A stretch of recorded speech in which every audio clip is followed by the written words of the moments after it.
Yes sir, what's up YouTube, welcome back to another video. In today's tutorial I'm going to show you how to mix trap beats in flstudiomobile. Make sure you subscribe guys, comment, like, share all my videos.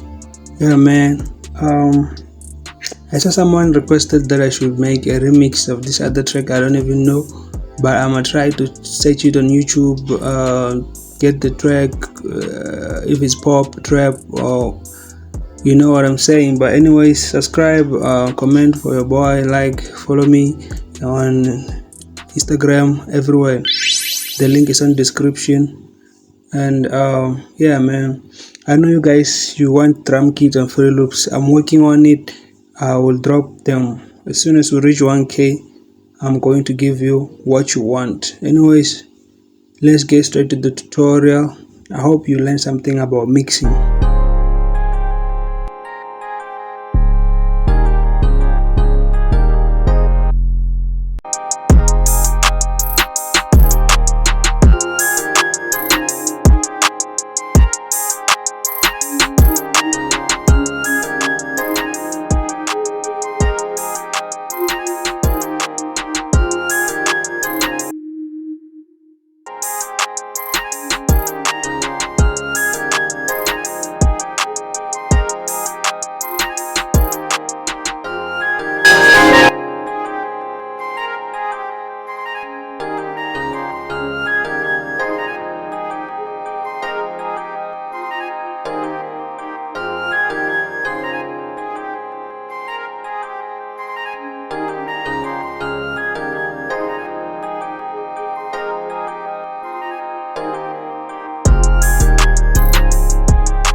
Yes sir, unfortunately we've come to the end of the video, man. I hope you guys learned something in this tutorial, especially my mastering skills. Yeah man, this beat is fire. So if you're a rapper, I can send you this beat for free, man. I feel like sending someone a beat for free. But if you're a producer, we can work on some loops, bruh. Thank you for watching. Let's go.